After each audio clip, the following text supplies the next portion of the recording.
ملتا ہے در سے آخرت سے ان واقعات سے سیکھیں سبق سکھاؤ اکابری کی حیات سے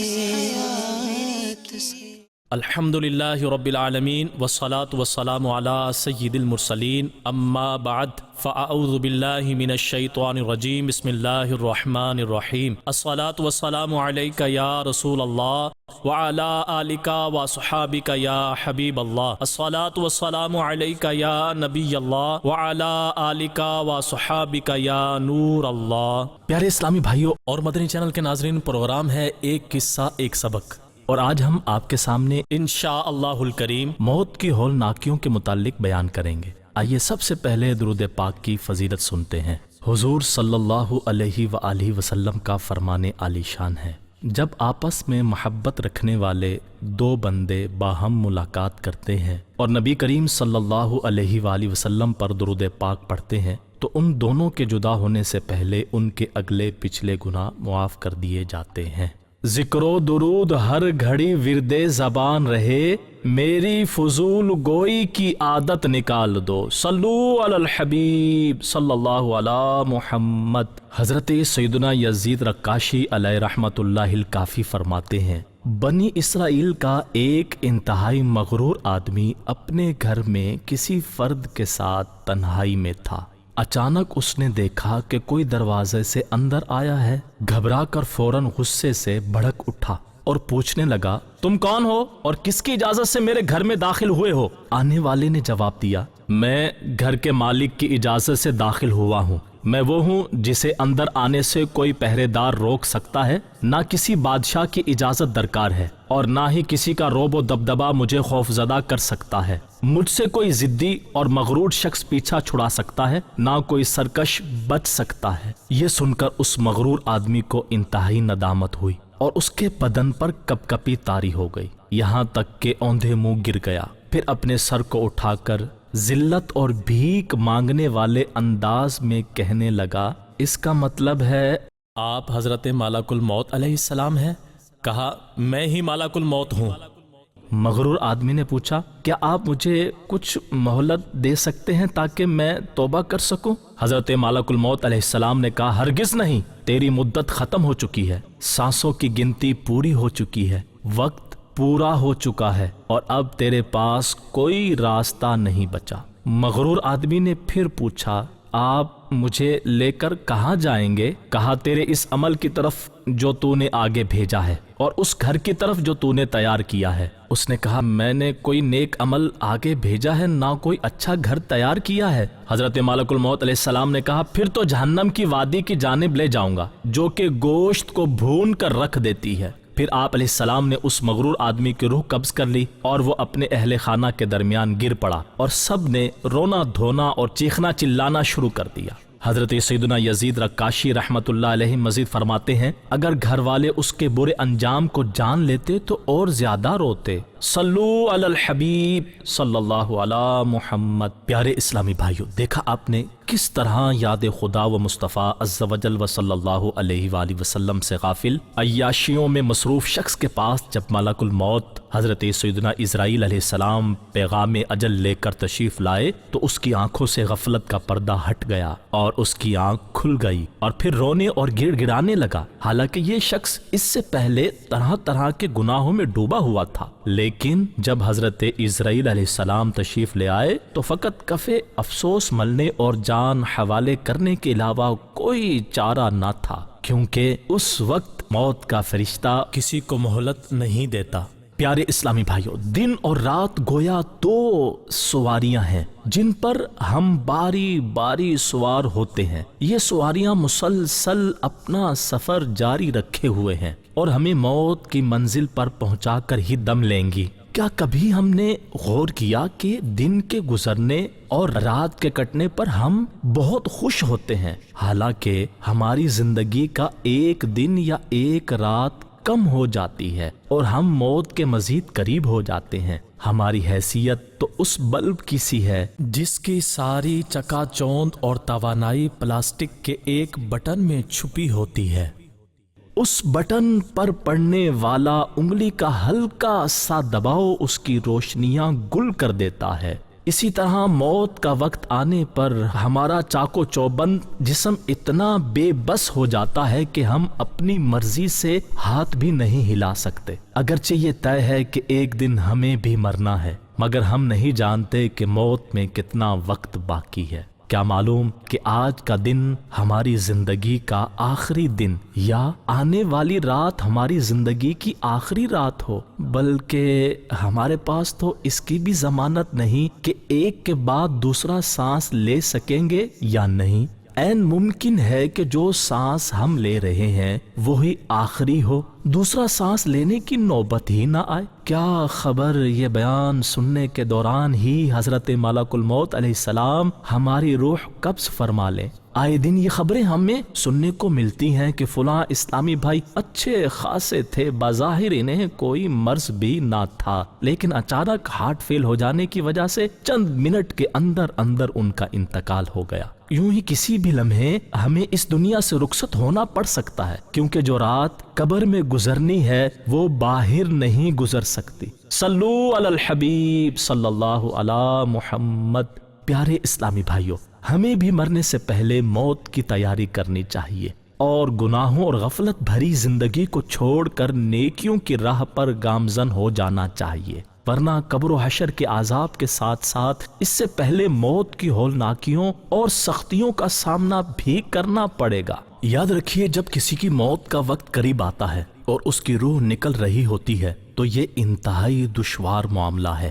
نزا کے وقت پیش آنے والی سختیوں کا ذکر قرآن مجید میں بھی موجود ہے۔ چنانچہ پارہ 26 سورہ قاف آیت نمبر 19 میں ارشاد ہوتا ہے، ترجمہ کنز الایمان، اور آئی موت کی سختی حق کے ساتھ، یہ ہے جس سے تو بھاگتا تھا۔ یاد رکھیے، موت کی سختیوں اور تکلیفوں کو برداشت کرنا انتہائی دشوار عمل ہے۔ امیر المومنین حضرت سیدنا عمر فاروق اعظم رضی اللہ عنہ نے حضرت سیدنا کعب الاحبار علیہ رحمت اللہ الغفار سے فرمایا، اے کعب، ہمیں موت کے بارے میں بتائیے۔ انہوں نے عرض کی، اے امیر المؤمنین، موت اس شاخ کی طرح ہے جس میں بہت سارے کانٹے ہوں اور اسے کسی آدمی کے پیٹ میں یوں داخل کیا جائے کہ ہر کانٹا کسی نہ کسی رگ میں اٹک جائے، پھر کوئی شخص اسے جھٹکے سے کھینچے تو جو کچھ نکلنا تھا وہ نکل آیا اور جو باقی رہ گیا وہ رہ گیا۔ حضرت سیدنا عیسیٰ علیہ السلام نے ارشاد فرمایا، اے حواریوں کی جماعت، تم اللہ پاک سے دعا مانگو کہ وہ مجھ پر موت کی سختیاں آسان فرما دے، کیونکہ مجھے موت کا خوف اس قدر ہے کہ کہیں اس کے خوف سے ہی مجھے موت نہ آ جائے۔ حضرت سیدنا امام اوزاعی رحمت اللہ علیہ فرماتے ہیں، ہمیں یہ بات پہنچی ہے کہ قیامت آنے تک مردہ موت کی تکلیف محسوس کرتا رہتا ہے۔ سکرات میں گر روئے محمد پہ نظر ہو، ہر موت کا جھٹکا بھی مجھے پھر تو مزہ دے۔ پیارے اسلامی بھائیوں، نزا کے وقت انسان کی روح نکلنا انتہائی دشوار اور تکلیف دہ عمل ہے، لہٰذا اس دشواری سے بچنے کے لیے اس کی تیاری انتہائی ضروری ہے۔ حضرت سیدنا امام قرطبی علیہ رحمت اللہ القوی فرماتے ہیں، موت بہت بڑی مصیبت ہے، لیکن اس سے بڑی مصیبت یہ ہے کہ انسان موت سے غافل ہو جائے اور اس کی یاد سے منہ پھیر لے اور اس کے لیے اعمال کرنا چھوڑ دے۔ بے شک موت میں غور و فکر کرنے والے اور عبرت پکڑنے والے کے لیے نصیحت اور عبرت موجود ہے۔ ہائے غافل وہ کیا جگہ ہے جہاں 5 جاتے ہیں 4 پھرتے ہیں۔ صلو علی الحبیب صلی اللہ علی محمد۔ پیارے اسلامی بھائیوں، یاد رکھیے، موت کی ہولناکیوں کا صحیح معنوں میں تصور ہی جان لیوا ہے۔ یقیناً عقل مند وہی ہے جو اس جہان ناپائیدار کی دلچسپیوں سے بیگانہ ہو کر موت کی سختیوں اور تکلیفوں کو پیش نظر رکھتے ہوئے اسی کی تیاری میں مشغول رہے۔ مگر افسوس، ہم عقل مندی کا ثبوت دینے کی بجائے موت سے یکسر غافل بیٹھے ہیں۔ تاجدار رسالت شہنشاہ نبوت صلی اللہ علیہ وسلم کا فرمان عبرت نشان ہے، اگر جانوروں کو موت کے بارے میں اتنا علم ہو جاتا جتنا تم جانتے ہو تو تم ان میں سے کسی کو موٹا تازہ نہ کھاتے۔ پیارے اسلامی بھائیوں، سنا آپ نے کہ اگر جانوروں کو موت کے متعلق اتنی معلومات مل جائے کہ جتنی ہمیں ہے تو ان میں سے کوئی بھی فرما نہ ہوتا۔ ہم جانتے ہیں کہ موت برحق ہے، یہ بھی معلوم ہے کہ ایک دن ضرور مرنا ہے، اس بات سے بھی باخبر ہیں کہ روح نکلنے کا وقت انتہائی کڑا ہوگا اور مرنے کے بعد دنیا داری، رشتہ داری اور ہماری بلند کوٹھی اور گاڑی کچھ کام نہ آئیں گی، اس بات کا بھی شعور ہے، لیکن نہ جانے کیوں غفلت کی نیند سوئے ہوئے ہیں۔ منقول ہے کہ اگر موت کی تکلیف کا ایک قطرہ دنیا کے پہاڑوں پر رکھ دیا جائے تو سب کے سب پگھل جائیں۔ اب ذرا سوچئے، وہ موت کی جس کی تکلیف کے لیے ایک قطرے کا یہ حال ہے کہ بلند و بالا پہاڑ جس کی تاب نہ لا کر پگھل جائیں تو یہ تکلیف انسان کے لیے کس قدر اذیت کا باعث بنتی ہوگی۔ در حقیقت موت کی شدت و تکلیف تو وہی جان سکتا ہے جو اس کا ذائقہ چکھ لے، مگر جس نے موت کا ذائقہ نہیں چکھا وہ خود کو پہنچنے والے درد اور تکلیف سے اس کا اندازہ کر سکتا ہے۔ حضرت سیدنا امام محمد بن محمد غزالی علیہ رحمۃ الوالی فرماتے ہیں، اس کا اندازہ یوں ہو سکتا ہے کہ جسم کا جو حصہ بے جان ہو چکا ہو اسے درد کا احساس نہیں ہوتا، اور جس میں جان ہو اسے درد کا احساس ہوتا ہے، جو کہ دراصل روح کو ہوتا ہے۔ لہٰذا جب کوئی حصہ زخمی ہوتا ہے یا آگ سے جل جاتا ہے تو یہی جلن یا تکلیف روح کی جانب بڑھتی ہے، اور جس قدر بڑھتی ہے اسی قدر روح تکلیف محسوس کرتی ہے۔ اندازہ کرو کہ اس صورت میں تکلیف گوشت، خون اور دیگر حصوں میں تقسیم ہوتی ہے اور روح تک اس کا کچھ ہی حصہ پہنچ پاتا ہے، جبکہ اگر یہی تکلیف دیگر حصوں کو نہ پہنچے اور براہ راست روح تک پہنچ جائے تو اس کی تکلیف اور شدت کا عالم کیا ہوگا۔ مزید فرماتے ہیں، نزا کی تکالیف براہ راست روح پر حملہ آور ہوتی ہے، اور پھر یہ تکالیف تمام بدن میں یوں پھیل جاتی ہے کہ ہر رگ، پٹھے، حصے اور جوڑوں سے روح کھینچی جاتی ہے، نیز ہر بال کی جڑ اور سر سے پاؤں تک کی کھال کے ہر حصے سے روح نکالی جاتی ہے۔ پیارے اسلامی بھائیوں، روح نکلنے کی تکلیف کے ساتھ ساتھ مال و اسباب، دوست و احباب، ماں باپ اور بھائی بہن سے بچھڑنے کا غم، ملک الموت علیہ السلام کو دیکھنے کا خوف، تنگ و تاریک قبر کی تنہائی کا ڈر، محیب صورتوں والے فرشتے یعنی منکر نکیر کے سوالات کے جوابات دینا مردے کے لیے کس قدر پرخطر مراحل ہوتے ہوں گے، ہم اللہ پاک سے اس کے فضل و کرم اور عافیت کا سوال کرتے ہیں۔ یقیناً ہم سے موت کی سختیاں اور ہولناکیاں برداشت نہ ہو سکیں گی، اس لیے ہمیں چاہیے کہ گناہوں سے دور رہیں اور اللہ پاک کی ناراضی والے کاموں سے بچتے رہیں، اس کی خفیہ تدبیر سے ڈرتے رہیں۔ آج سے بلکہ ابھی سے سچی پکی توبہ کر لیجئے اور آئندہ گناہ نہ کرنے کا عزم مصمم کر لیجئے۔ نیکیوں میں دل لگانے، گناہوں سے پیچھا چھڑانے کے لیے دعوت اسلامی کے مدنی ماحول سے وابستہ رہیے۔ ہفتہ وار سنتوں بھرے اجتماعات میں شرکت اور ہر ماہ 3 دن کے مدنی قافلے میں سفر کو اپنا معمول بنا لیجئے۔ انشاءاللہ الکریم اس کی برکت سے ہمیں نیکیاں کرنے کے بے شمار مواقع میسر آئیں گے اور مرنے سے پہلے آخرت کی تیاری کرنے کا موقع ملے گا۔ صلو علی الحبیب صلی اللہ علی محمد۔ پیارے اسلامی بھائیوں، ہر شخص پر موت کی سختیاں اس کے اعمال کے مطابق ہوتی ہیں۔ اگر ہم نے اپنی زندگی نیک اعمال میں بسر کی ہوگی تو وقت نزا ہماری روح آرام سے نکلے گی، اور اگر ساری عمر معاذ اللہ گناہوں کا سلسلہ رہا تو موت کی سختیاں برداشت نہ کر سکیں گے۔ لہٰذا ابھی زندگی کو غنیمت جانتے ہوئے معمولی نظر آنے والے گناہ سے بھی باز رہیے، اور سستی کے سبب چھوٹی سی نیکی بھی ہرگز نہ چھوڑیے۔ یاد رکھیے، یہ دنیا دارالعمل ہے، یعنی عمل کرنے کی جگہ ہے، اور آخرت دارالجزا یعنی بدلہ ملنے کی جگہ ہے۔ اس لیے سمجھداری کا تقاضا یہ ہے کہ دنیا میں رہتے ہوئے آخرت کی تیاری کی جائے تاکہ قبر و حشر کے امتحان میں کامیاب ہو کر اللہ پاک کی طرف سے بطور انعام ملنے والی جنت کی لازوال نعمتوں سے لطف اندوز ہو سکیں۔ آئیے اب ان نیک اعمال میں سے چند کے فضائل سنتے ہیں جو ہمیں موت اور قبر و حشر کی ہولناکیوں سے نجات دلا کر جنت کے اعلیٰ نعمتوں سے لطف اندوز کروائیں گے۔ ان نیک اعمال میں سے ایک اللہ پاک کا ذکر بھی ہے۔ حضرت سیدنا عبداللہ بن عمر رضی اللہ عنہما سے مروی ہے کہ تاجدار رسالت صلی اللہ علیہ وسلم نے ارشاد فرمایا، بے شک ہر چیز کی صفائی ہوتی ہے اور دلوں کی صفائی اللہ پاک کا ذکر ہے، اور ذکر اللہ سے بڑھ کر اللہ پاک کے عذاب سے نجات دلانے والی کوئی چیز نہیں۔ پیارے اسلامی بھائیوں، دیکھا آپ نے، اللہ پاک کا ذکر ہمارے مرنے کے بعد کام آئے گا اور ہمیں عذاب الہی سے بھی بچائے گا۔ اللہ پاک کا ذکر صرف آخرت میں ہی ہماری نجات کا باعث نہیں بلکہ دنیا میں بھی ہماری راحت کا سامان ہے۔ آج ساری دنیا میں ایک عالمگیر بے چینی پائی جا رہی ہے۔ کوئی ملک، کوئی شہر اور کوئی گاؤں بلکہ کوئی گھر ایسا نہیں جہاں بد امنی اور بے چینی نہ پائی جاتی ہو۔ آج ہر شخص بے چینی کا شکار نظر آ رہا ہے۔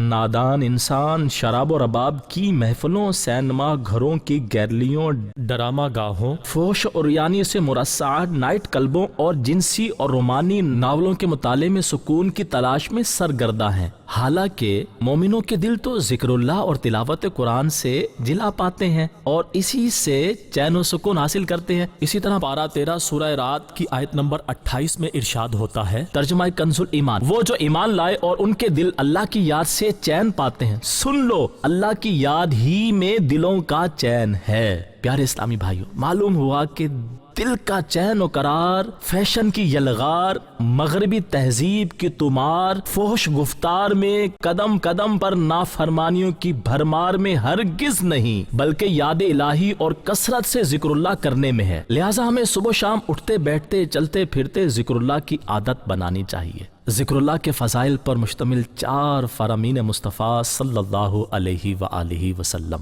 نمبر 1، اللہ پاک فرماتا ہے، اے ابن آدم، جب تو تنہائی میں میرا ذکر کرتا ہے تو میں بھی تنہا تیرا ذکر کرتا ہوں، اور جب تو کسی مجمع میں میرا ذکر کرتا ہے تو میں اس مجمع سے بہتر مجمع میں تیرا ذکر کرتا ہوں۔ نمبر 2، کچھ لوگ ایسے ہیں جو نرم و ملائم بستروں پر اللہ کا ذکر کرتے ہیں، اللہ انہیں بلند درجات عطا فرمائے گا۔ نمبر 3، اگر ایک شخص کی جھولی درہموں سے بھری ہوئی ہو اور وہ انہیں تقسیم کر رہا ہو اور دوسرا اللہ کا ذکر کر رہا ہو تو اللہ کا ذکر کرنے والا افضل ہوگا۔ نمبر 4، اپنے رب کا ذکر کرنے والے اور نہ کرنے والے کی مثال زندہ اور مردہ کی طرح ہے۔ ذکر حق میں لب کو بس مشغول رکھ، راحت دل گر تجھے درکار ہے، بندہ بدکار ہوں، بے حد ذلیل و خوار ہوں، مغفرت فرما الہی تو بڑا غفار ہے۔ صلو علی الحبیب صلی اللہ علی محمد۔ پیارے اسلامی بھائیوں، دیکھا آپ نے کہ ذکر اللہ کے کس قدر فضائل ہیں۔ اگر ہم بھی اس کی عادت بنا لیں اور دیگر نیک اعمال بھی کرتے رہیں تو انشاءاللہ الکریم مرنے کے بعد ہمارے لیے مفید ہوگا۔ حضرت سیدنا ابو ہریرہ رضی اللہ عنہ سے مروی ہے کہ نبی کریم صلی اللہ علیہ وآلہ وسلم نے ارشاد فرمایا، جب آدمی مر جاتا ہے تو اس کے عمل کا سلسلہ منقطع ہو جاتا ہے لیکن 3 عمل منقطع نہیں ہوتے، صدقہ جاریہ، نمبر 2 علم نافع، اور نیک اولاد جو اس کے لیے دعا کرتی ہے۔ حکیم الامت حضرت مفتی احمد یار خان نعیمی رحمت اللہ علیہ اس حدیث پاک کی شرح میں فرماتے ہیں کہ یہ 3 چیزیں ایسی ہیں کہ جن کا ثواب مرنے کے بعد پہنچتا رہتا ہے، کوئی ایصال ثواب کرے یا نہ کرے۔ صدقہ جاریہ سے مراد اوقاف ہیں، جیسے مسجدیں، مدرسے، وقف کیے ہوئے باغ جن سے لوگ نفع اٹھاتے رہتے ہیں۔ ایسے ہی علم سے مراد دینی تصانیف، نیک شاگرد جن سے دینی فیضان پہنچتے رہیں۔ پیارے پیارے اسلامی بھائیوں، ہمیں بھی اپنے جیتے جی آخرت کا ثواب پانے، مسجد مدرسہ بنانے کے ساتھ ساتھ اپنی اولاد کو بھی سنتوں کی تربیت دلا کر نیک بنانا چاہیے تاکہ ہمارے مرنے کے بعد دعائے مغفرت اور ایصال ثواب کے ذریعے ہمارے کام آئیں۔ فرمان مصطفیٰ صلی اللہ علیہ وآلہ وسلم۔ اللہ پاک اس باپ پر رحم فرمائے جو نیکی کرنے پر اپنے بیٹے کی مدد کرے۔ اولاد کی ظاہری زیب و زینت، اچھی غذا، اچھا لباس اور دیگر ضروریات کے ساتھ ساتھ ان کی اخلاقی اور روحانی تربیت کے لیے بھی کمر بستہ ہو جائیے۔ نیز اپنی اولاد کو نیک بنا کر ثواب جاریہ کا ذریعہ بنانے کے ساتھ ساتھ شیخ طریقت امیر اہل سنت دامت برکاتہم العالیہ اور مکتبۃ المدینہ کی مطبوعہ کتب اور رسائل تقسیم کرنا بھی ہمیشہ کا ثواب کمانے اور آخرت میں کام آنے والی نیکی ہے۔ وہ اس طرح کہ اگر ان کتب اور رسائل کو پڑھ کر کوئی پابندی سے نماز پڑھنے والا، سنتوں پر عمل کرنے والا، نیک اجتماعات میں شرکت کرنے والا، نیکی کی دعوت عام کرنے والا، برائی سے منع کرنے والا بن گیا، تو جب تک وہ یہ نیک اعمال کرتا رہے گا تو ہمیں بھی اس کا ثواب ملتا رہے گا، اور اس کے ذریعے جتنے بھی نیک بنتے جائیں گے ان سب کے اعمال کے مطابق ہمیں ثواب ملتا رہے گا۔ سنتوں کی کروں خوب خدمت، ہر کسی کو دوں نیکی کی دعوت، نیک میں بھی بنوں التجا ہے، یا خدا تجھ سے میری دعا ہے۔ صلو علی الحبیب صلی اللہ علی محمد صلی اللہ علیہ وآلہ وسلم۔ پیارے اسلامی بھائیوں، ہمیں بھی اپنے بچوں کی سنتوں کے مطابق اچھی تربیت کرنی چاہیے اور خود بھی دیگر نیک اعمال کی طرف رغبت کے ساتھ ساتھ روزانہ قرآن پاک کی تلاوت کا معمول بنانا چاہیے کہ یہ عمل نہ صرف گھر میں خیر و برکت کا باعث ہے بلکہ ہماری بخشش و مغفرت کا بھی ذریعہ ہے۔ قرآن پاک کی مشہور صورتوں کے فضائل پڑھنے کے لیے شیخ طریقت امیر اہل سنت دامت برکاتہم العالیہ کی مائے ناز کتاب مدنی پن سورہ مکتبۃ المدینہ سے حاصل فرما کر اس کا مطالعہ کیجیے۔ الحمدللہ یہ کتاب قرآنی صورتوں، درودوں، روحانی اور طبی علاجوں اور خوشبودار مدنی پھولوں کا دلچسپ مدنی گلدستہ ہے۔ اس کا ہر گھر میں ہونا انتہائی ضروری ہے۔ اسلامی بھائی اور اسلامی بہنیں اس کتاب کو نہ صرف خود پڑھیں بلکہ اچھی نیتوں کے ساتھ دوسروں کو بھی تحفے میں پیش کریں یا ہدیتاً لے کر پڑھنے کا مشورہ دیں۔ نیز مساجد و مزارات اولیاء اور عام لائبریریوں وغیرہ میں بھی رکھیں تاکہ نمازی، زائرین اور عامت المسلمین استفادہ یعنی فائدہ حاصل کر سکیں۔ آئیے اس کتاب کے صفحہ نمبر 83 سے سورہ ملک پڑھنے کی فضیلت سنتے ہیں۔ حضرت سیدنا عبداللہ بن مسعود رضی اللہ عنہ فرماتے ہیں کہ جب بندہ قبر میں جائے گا تو عذاب اس کے قدموں کی جانب سے آئے گا، تو اس کے قدم کہیں گے تیرے لیے میری طرف سے کوئی راستہ نہیں، کیونکہ یہ رات میں سورہ ملک پڑھا کرتا تھا۔ پھر عذاب اس کے سینے یا پیٹ کی طرف سے آئے گا، تو وہ کہے گا تمہارے لیے میری طرف سے کوئی راستہ نہیں، کیونکہ یہ رات میں سورہ ملک پڑھا کرتا تھا۔ پھر وہ اس کے سر کی طرف سے آئے گا، تو سر کہے گا تمہارے لیے میری طرف سے کوئی راستہ نہیں، کیونکہ یہ رات میں سورہ ملک پڑھا کرتا تھا۔ تو یہ سورت روکنے والی ہے، عذاب قبر سے روکتی ہے۔ تورات میں اس کا نام سورہ ملک ہے۔ جو اسے رات میں پڑھتا ہے بہت زیادہ اور اچھا عمل کرتا ہے۔ پیارے اسلامی بھائیوں، دیکھا آپ نے، رات کو سورہ ملک پڑھنے والا قبر کے عذاب سے محفوظ رہتا ہے۔ ہمیں بھی چاہیے کہ دن بھر کے معاملات سے فراغت کے بعد سونے سے پہلے دیگر اوراد و وظائف کے ساتھ ساتھ سورہ ملک پڑھنے کا معمول بنائیں۔ انشاءاللہ الکریم اس کی برکت سے عذاب قبر سے نجات ملے گی۔ آئیے قرآن پاک کی تلاوت کی فضیلت سے متعلق 3 احادیث مبارکہ سنتے ہیں۔ نمبر 1، جس نے شب جمعہ سورہ یاسین کی تلاوت کی اس کی مغفرت کر دی جائے گی۔ نمبر 2، جس نے جمعہ کے دن مغرب کے بعد 2 رکعت نماز پڑھی اور ہر رکعت میں سورہ فاتحہ کے بعد اذا زلزلت یعنی سورہ زلزال 15 مرتبہ پڑھی تو اللہ پاک اس پر سکرات موت کی سختی نرم کر دے گا، اسے عذاب قبر سے محفوظ فرما دے گا اور پل صراط پر ثابت قدمی عطا فرمائے گا۔ نمبر 3، جس نے مرض الموت میں سورہ اخلاص پڑھی تو وہ قبر کے فتنے اور اس کے دبانے سے محفوظ رہے گا۔ فلموں سے ڈراموں سے عطا کر دے تو نفرت، بس شوق مجھے نہ تو تلاوت کا خدا دے۔ صلو علی الحبیب صلی اللہ علی محمد صلی اللہ علیہ وسلم۔ امیر المومنین حضرت سیدنا عمر بن خطاب رضی اللہ عنہ سے روایت ہے کہ تاجدار رسالت شہنشاہ نبوت صلی اللہ علیہ وسلم کا فرمان ذیشان ہے، قیامت کے دن پکارنے والا پکارے گا، کہاں ہیں وہ لوگ جو دنیا میں مریضوں کی عیادت کرتے تھے؟ بس جب وہ حاضر ہوں گے تو انہیں نور کے ممبروں پر بٹھایا جائے گا جہاں یہ اللہ سے شرف کلام حاصل کریں گے جب لوگ حساب دے رہے ہوں گے۔ پیارے پیارے اسلامی بھائی، معلوم ہوا کہ مریض کی عیادت کرنا ایسا عمل ہے کہ ہمارے مرنے کے بعد کام آئے گا۔ روز محشر جب سب لوگ حساب و کتاب دے رہے ہوں گے تو یہ عیادت کرنے والے لوگ نور کے ممبر پر بیٹھے اللہ سے ہم کلامی کا شرف پا رہے ہوں گے۔ ہمارا پیارا مذہب دین اسلام ہمیں حسن اخلاق اور بھائی چارگی کا درس دیتے ہوئے مریض کی دل جوئی اور غم خواری کے لیے اس کی عیادت کی ترغیب دیتا ہے۔ احادیث مبارکہ میں اس کے بڑے فضائل بیان ہوئے، چنانچہ اس ضمن میں 3 فرامین مصطفیٰ سنیے۔ نمبر 1، جو شخص کسی مریض کی عیادت کرتا ہے تو ایک منادی آسمان سے ندا کرتا ہے، خوش ہو جا کہ تیرا یہ چلنا مبارک ہے اور تو نے جنت میں اپنا ٹھکانہ بنا لیا۔ نمبر 2، جس نے مریض کی عادت کی جب تک لوٹ نہ جائے دریائے رحمت میں غوطہ لگاتا رہتا ہے، اور جب وہ بیٹھ جاتا ہے تو رحمت میں ڈوب جاتا ہے۔ نمبر 3، جو مسلمان کسی مسلمان کی عادت کے لیے صبح کو جائے تو شام تک اس کے لیے 70,000 فرشتے استغفار کرتے ہیں، اور شام کو جائے تو صبح تک 70,000 فرشتے استغفار کرتے ہیں، اور اس کے لیے جنت میں ایک باغ ہوگا۔ پیارے پیارے اسلامی بھائیوں، دیکھا آپ نے عیادت کرنے کی کیسی برکتیں ہیں۔ لہٰذا اگر ہمارے اہل خانہ یا قریبی رشتہ دار، مکان مالک یا کرایہ دار، پڑوسی یا محلے دار بیمار ہو جائیں تو اس کی عیادت کے ساتھ ساتھ ہسپتالوں میں موجود دیگر مریضوں کی عیادت کے لیے بھی جانا چاہیے، کہ وہاں ایسے افراد بھی موجود ہوتے ہیں جن کی عیادت کے لیے کوئی نہیں آتا۔ وہ بیچارے حسرت بھری نگاہوں سے دیکھ رہے ہوتے ہیں اور زبان حال سے گویا یہ کہہ رہے ہوتے ہیں کہ کاش کوئی میری عیادت کے لیے بھی آتا، میرا حال دریافت کرتا اور مجھ سے ہمدردی بھرے لہجے میں کچھ باتیں کرتا، مجھے دلاسا دیتا۔ ایسے موقع پر ہو سکے تو